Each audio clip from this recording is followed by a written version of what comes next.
Hola, hola, bienvenidos y bienvenidas al taller de levantamiento de capital. Mi nombre es Manuel Ovalle, yo trabajo para el área de consultoría de Tadneo. Bueno, para empezar, la idea de este taller es resolver 4 preguntas iniciales. ¿Por qué levantar capital? ¿Qué factores influirán? ¿Qué instrumentos existen? Y después la valorización, ¿por qué y cómo? Para esto vamos a empezar con una breve introducción a las startups y por qué buscan este proceso de levantamiento de capital. Primero, hacer la gran diferencia que una startup es bien distinto de una empresa pequeña. Si bien en un principio tienen similaridades, el fin del startup es otro. Una startup es una colección de hipótesis que se están por demostrar y que buscan un alcance distinto al alcance que muchas veces tienen las empresas pequeñas. Bueno, el proceso del emprendimiento es un proceso bien dinámico, iterativo. No es algo reciente, no es nuevo, se viene dando desde hace muchísimos años, solo que en los últimos años hay un gran boom por los emprendimientos más tecnológicos tal vez que han aparecido y que les ha ido muy bien. Y no existen verdades absolutas. Si bien existen muchos libros y tal vez teoría en desarrollo sobre las startups y el emprendimiento, no es algo que tenga una verdad escrita y está nueva, o sea, día a día cambiando su, en su forma. Bueno, el proceso del emprendimiento tiene 3 recursos que son muy claves y que los inversionistas sí o sí van a preguntar y van a estar muy pendientes al momento de levantar capital. Estos son la tecnología, la gente y el dinero. La tecnología es la base de las startups muchas veces, no todas, pero en su gran mayoría. Y no solo en la estructura de la startup o de la empresa hay que estar al tanto con las nuevas tecnologías para construirla, sino que también sobre las nuevas tendencias y todo lo que envuelve a tu empresa. Entonces, hay que ir innovando en procesos, saber cómo sacar mejor provecho a los recursos que existen dentro de la empresa y todo se puede ir mejorando a través de la tecnología. Punto número 2, la gente.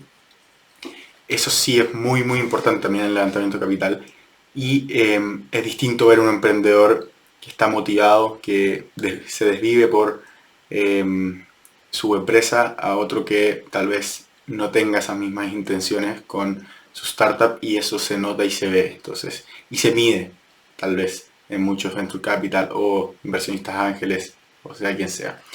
Y punto número 3, el dinero. Si bien en etapas iniciales no es importante mostrar tracción, porque muchas veces no la hay, sí es importante tener en cuenta cómo se va a llegar a generar flujo y demostrarlo en rondas más tardías. Existe una gran diferencia en este mundo sobre crecer y escalar. El gran despegue, se podría decir, se hace cuando la tasa de crecimiento de los ingresos supera por mucho a los costos o se mantienen fijos los costos y los ingresos suben. Entonces, no es como una empresa tradicional donde eh, los costos suben con los ingresos en una proporción mantenida en el tiempo, sino que se logra despegar y hacer esa gran diferencia. En el proceso del emprendimiento existen distintas etapas y en cada una de esas etapas hay procesos de levantamiento de capital, todo uno con sus importantes características. Son todas muy identificables. Generalmente para la teoría, o sea, no la teoría, pero para el estudio del levantamiento se pone mucho énfasis en las etapas 3 y 4, ya un poco más tardías, y no tanto en la primera y la segunda, que son igual de importantes. Y claramente, como cada etapa es muy distinta de otra, requieren estrategias distintas y es muy importante tener cada una de estas claras. La primera se podría decir que es la primera prueba de mercado, en donde se desarrolla esta idea y se tantea si existe algún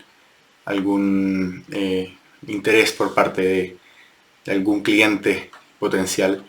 Después la prueba de concepto donde se busca el Product Market Fit y encontrar este nicho o clientes para nuestra empresa y poder empezar a trabajar junto con ellos esta solución para ir aprendiendo claramente y mejorando nuestro producto para salir ya a venderlo lo más globalmente posible. Después la prueba de mercado y gestión, donde ya en un mercado más definido se empieza a desarrollar ya este producto que tiene una atracción por detrás, tal vez no muy importante, pero sí lo suficiente para empezar a venderlo ya de forma más global. Y después la prueba de ganancia de escalabilidad, donde se ve si es que la empresa tiene un futuro escalable dentro de distintos mercados, ya sean países y demás. Aquí podemos ver este gráfico donde se dividen en las 4 partes que recién mencionábamos y se puede ver cómo el flujo de caja va avanzando en el tiempo. En un principio, en la primera etapa de la prueba de mercado, no existen ingresos, ya que es una prueba de mercado, y sí hay gastos porque hay gente trabajando en este proyecto. Entonces, el flujo de caja es negativo, pero no alcanza a ser tan grave, entonces un requerimiento de capital no es tan agresivo como más adelante. Tal vez en la prueba de concepto sí puede ser un poco mayor porque ya se va sumando equipo y los ingresos siguen siendo menores a los costos, a los gastos, porque todavía no hay ventas en un nicho más grande. Y después ya con la prueba de mercado de gestión, con un producto validado, un servicio validado, sí empieza a haber tracción y ahí es cuando se genera este despegue que hablábamos antes, donde los costos y los gastos se mantienen fijos con el tiempo, ojalá obviamente, y los ingresos crecen de forma exponencial. Después, claramente existe la cuarta etapa donde los ingresos no crecen al mismo nivel que en la tercera, pero sí se logra mantener estos costos estables en el tiempo.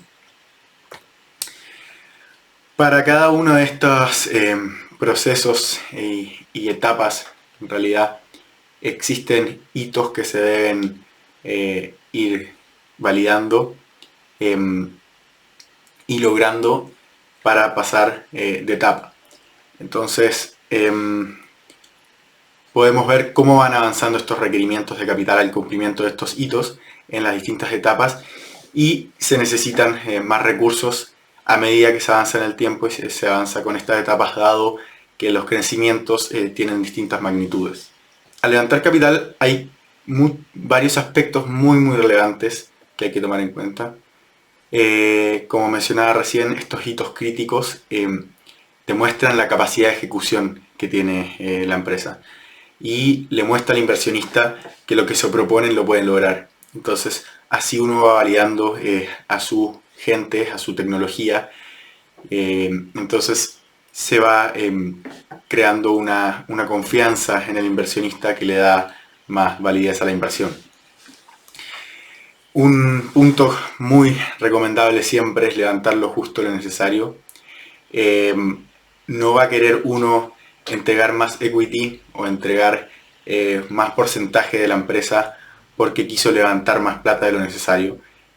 Hay que hacer un timeline a 18 meses, a 12 meses, dependiendo de cuánto tiempo se quiera utilizar ese capital de la ronda para ejecutar los objetivos propuestos y levantar lo que se calcule. Si uno levanta más para asegurar ciertas cosas que creen que puedan pasar, hipótesis que no han sido validadas, no es recomendable, dado que la valoración de la empresa en esta etapa no es muy alta y se puede entregar en más porcentaje de lo que uno realmente debería. Un levantamiento de capital generalmente dura 6 meses. Obviamente va a depender de los 3 factores claves que mencionábamos antes, que era dinero, personas y gente en el equipo y la tecnología. en orden inverso, las mencionábamos antes, pero depende de eso también. Hay empresas que se demoran un mes y medio en levantar capital y otras que están más de 6 meses, se podría decir que es un tiempo prudente. Otro punto muy importante a considerar es no levantar capital para mejorar los sueldos de los socios. Existe un riesgo compartido en estos levantamientos. El inversionista, ya sea por el capital entregado, y el emprendedor, ya sea por el sacrificio y al final el sudor por hacer esta empresa crecer. Entonces, el subir los sueldos de los socios no es algo válido en esta etapa, especialmente las más tempranas, que va a buscar un inversionista al invertir en una empresa. No es un objetivo que él encuentre atractivo. Por lo tanto, este riesgo sube o aumenta si es que existe un aumento importante de los sueldos. Y después mantener siempre KPIs actualizados en estas rondas son muy importantes, demostrar esta atracción. Y existen un conjunto de KPIs bases que generalmente todas las startups van midiendo, y ahí, dependiendo del modelo de negocios, existen algunos otros que van a ser más relevantes para una startup que para otra. Ahí lo más importante es elegir bien. Pero dos importantes o dos muy relevantes en esta etapa son el cash burn, que es el gasto mensual, el capital quemado en dicho mes, y el zero cash runway, que es la caja que queda disponible dividido el cash burn, para ver más o menos cuánto tiempo de caja nos queda y en cuánto nos vamos a quedar en cero. Bueno, una vez identificadas estas 4 etapas, hay que pasar a buscar qué tipo de inversionista es el adecuado para la etapa en que me encuentro. Entonces, existen distintos tipos. En etapas más tempranas podemos encontrar a inversionistas ángeles o triple F, FFF, que es Family, Fools and Friends, que son personas cercanas que tengo la confianza para pedirle el capital buscado. A estos tipos de inversionistas hay una regla que no es una regla establecida, sino que es una recomendación más que nada, que es no pedir más plata a cada uno de estos de los que ellos estarían dispuestos a invertir en unas vacaciones con su familia, ya sea personal. Dado que el riesgo es súper alto, es importante tener en cuenta que ellos pueden perder ese dinero. Entonces, para no tener problemas en el futuro, es importante tomar eso en cuenta. Y después, más adelante, con el tiempo, cuando el flujo de caja acumulado comienza a crecer y ser positivo, si es que se puede y si es que se logra, aparecen los fondos de Venture Capital, que ya entran en series A, series B, series C, pasado las series SEED que ya se lograron. Hasta el exit o el IPO ya se va a explicar cuáles son los tipos de exit, pero uno de los más famosos es oferta pública inicial, que ya vamos a entrar en detalle. En Chile existen varios participantes dentro de este ecosistema y se identifican según sus etapas en las cuales invierten. Muchos invierten en etapas desde la 1 hasta la 3 o 4 tal vez, pero en general tienen su foco establecido. Vulcano, que es el fondo de Darneo, por ejemplo, invierte en etapas 2.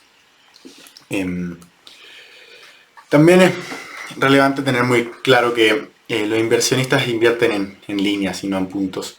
No son inversiones del momento, sino que existe una línea del tiempo donde se busca trazar y tener siempre presente que esta inversión es de largo plazo, y hay que tener constantemente trazabilidad de los resultados que se van dando. Como mencionábamos antes, este levantamiento de capital es un proceso largo, por lo tanto hay que llegar muy preparado, y creemos que 6 meses es un tiempo adecuado para empezar a estructurar, desde el punto que se habla de levantar el capital hasta que se termina por definir todos los parámetros y toda la estructura de esta ronda. Y después es crucial establecer una estrategia de levantamiento capital con los hitos bien definidos, también como mencionábamos antes, para ir validando nuestro modelo de negocios y nuestros objetivos en el largo plazo. Levantar capital puede ser un proceso tremendamente frustrante si no se ataca de la manera correcta. Por lo tanto, hay muchos factores que tomar en cuenta.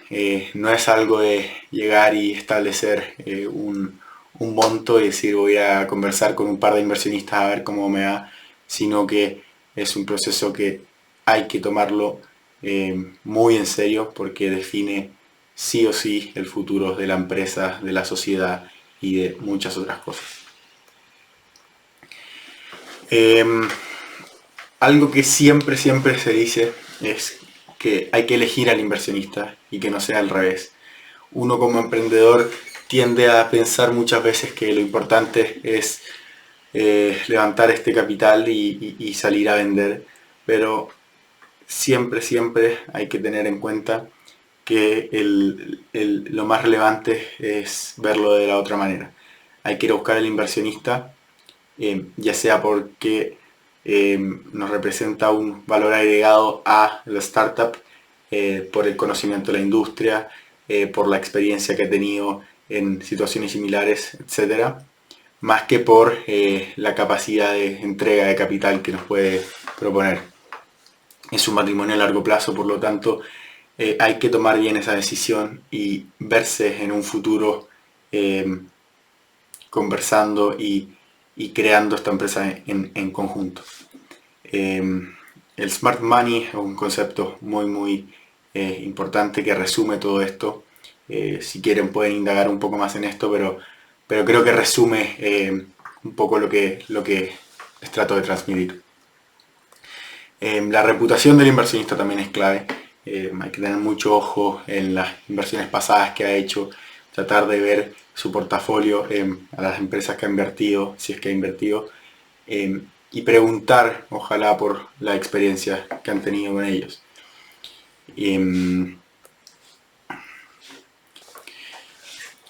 Pasando ya a un tercer tipo de inversionista, se podría decir, que es los Corporate Venture Capital, que se abrevian CVC aquí en Chile, como les solemos decir. Tienen una finalidad muy similar a los Venture Capital, solo que son creados por empresas ya consolidadas que estén buscando potenciar su modelo de negocios a través de estas startups. Generalmente las inversiones hacen sentido con el día a día de lo que hacen ellos, ya que buscan potenciar su modelo de negocios establecido a través de estas startups. Y ya va a depender del Corporate Venture Capital cuál es la finalidad y por qué lo crean. Muchas veces para que exclusivamente ayuden a su empresa, que no se da tanto pero sí se da, y otras veces para que los ayude en cierto sentido, como yo decía antes. Entonces el camino y el rumbo que toman va a depender de la tesis de inversión del Corporate Venture Capital. Existen un par de casos de éxito a nivel latinoamericano en Chile. Uno de ellos muy destacables es el de Maciza con Datneo. Esto a través de un venture, de un joint venture, perdón. Se coejecutó Maciza Lab. En un principio Maciza definió sus verticales, lo que yo les explicaba un poco recién, ver el porqué de este Corporate Venture Capital, qué van a buscar ellos, convocar a nivel latinoamericano distintas empresas que se adecúen a estas verticales ya definidas, seleccionar y evaluarlas para elegir cuáles se adecúan,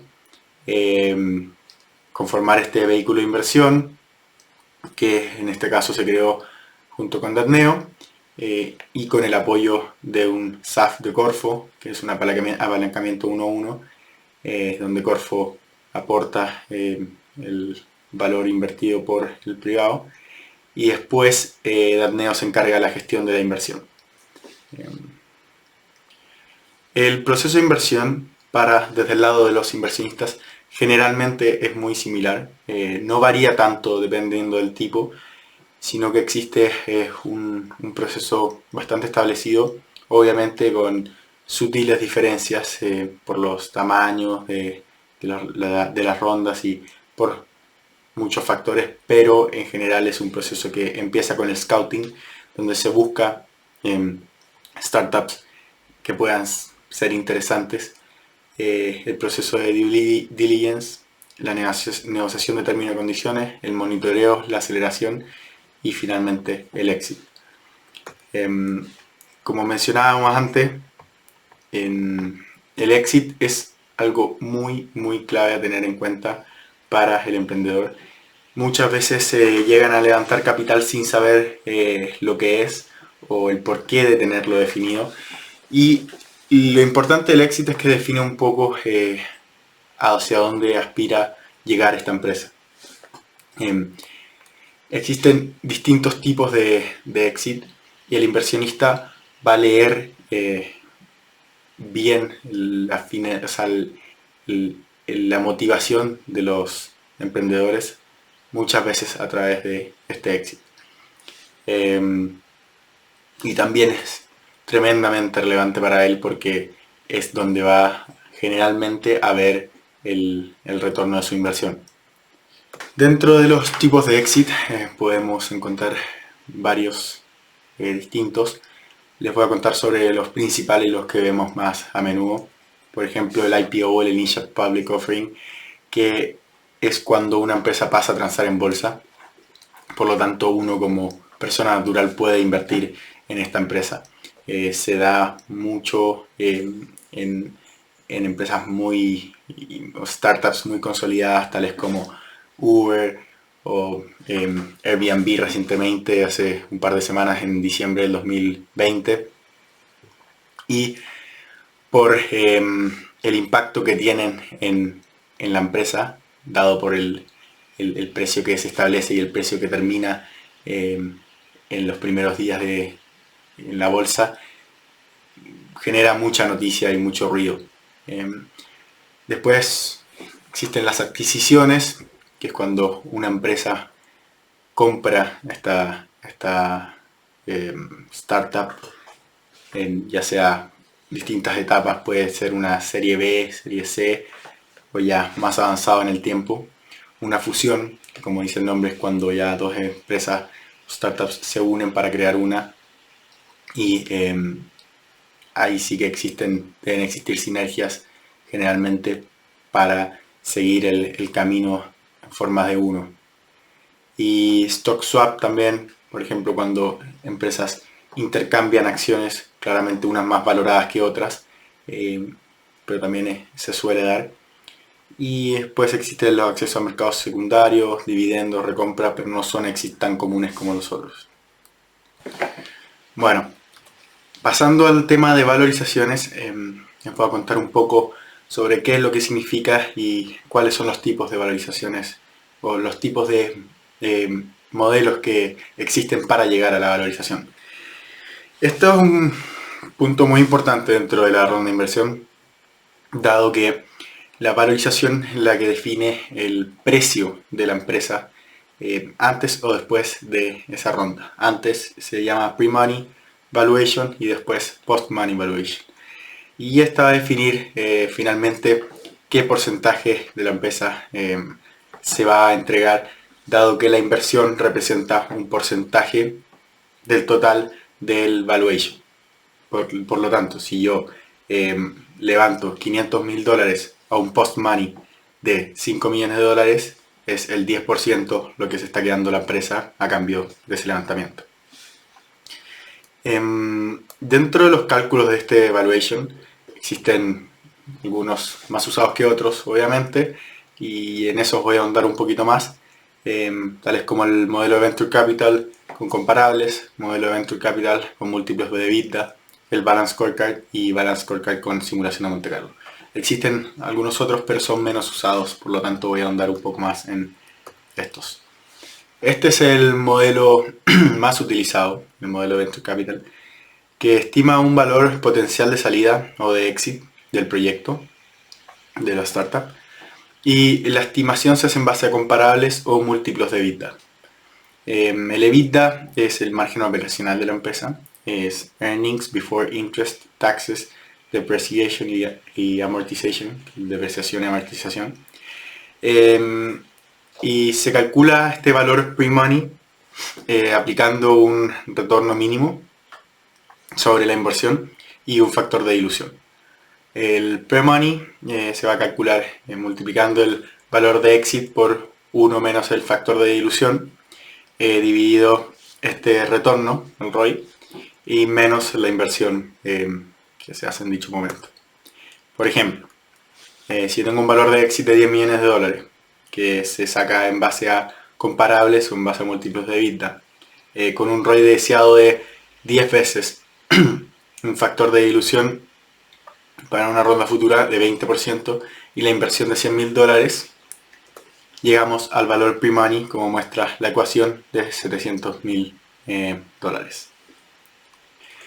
En base a comparables, esto es muy utilizado porque existe información y data sobre levantamientos pasados, mucho, porque en todos los países del mundo se está desarrollando consolidando más que desarrollando el Venture Capital, por lo tanto todos los días hay inversiones nuevas en los distintos mercados.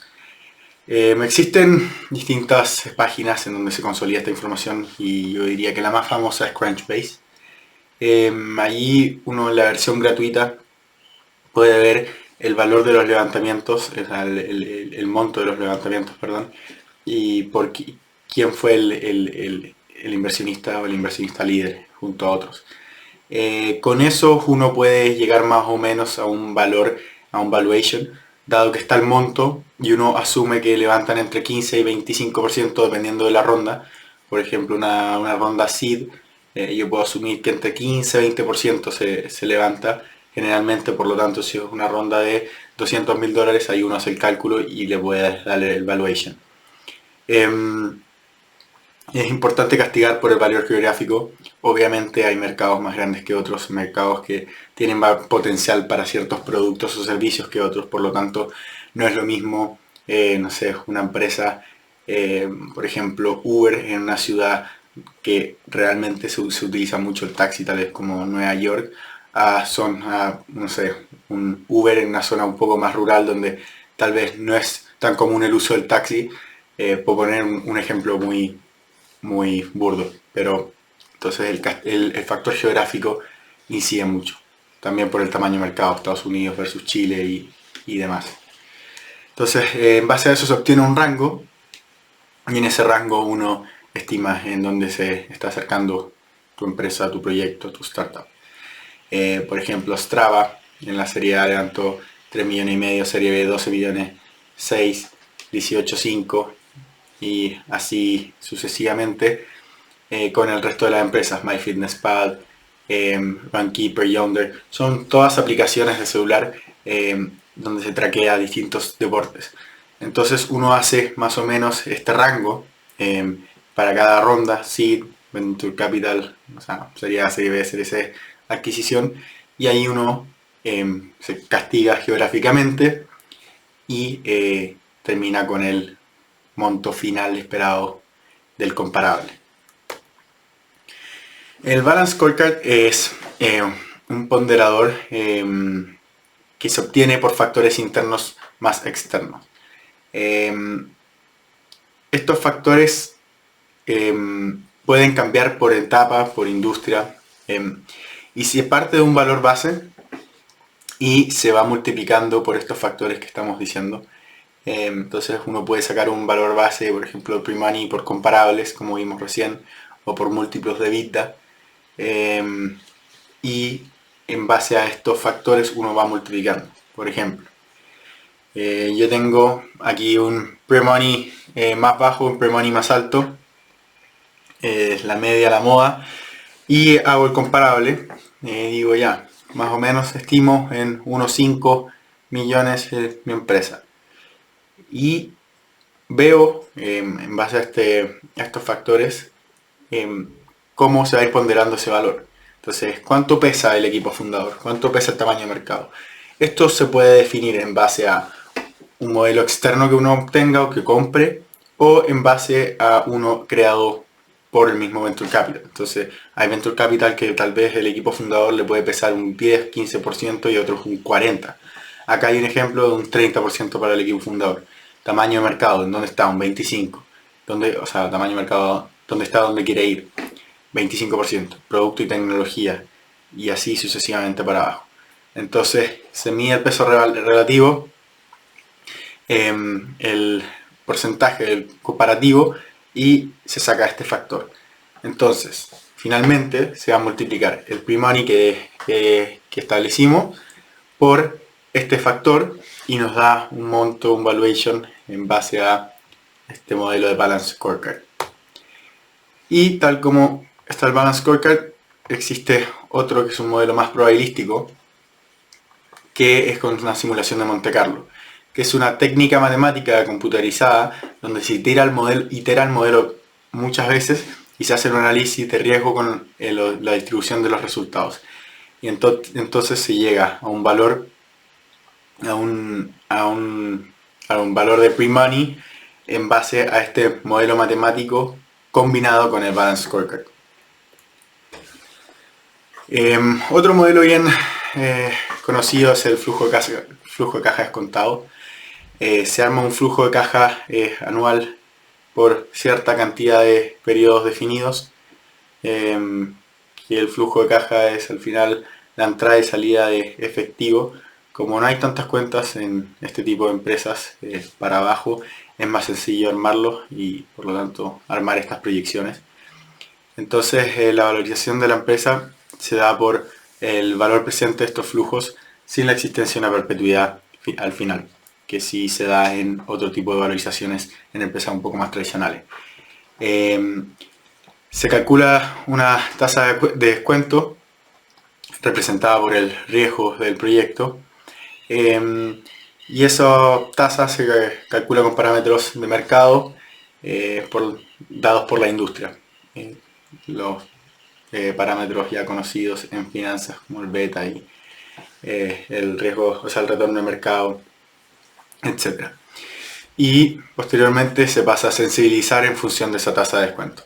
Entonces calculamos finalmente el valor presente con estos parámetros y con el flujo caja, y nos va a dar una valorización más acorde al flujo.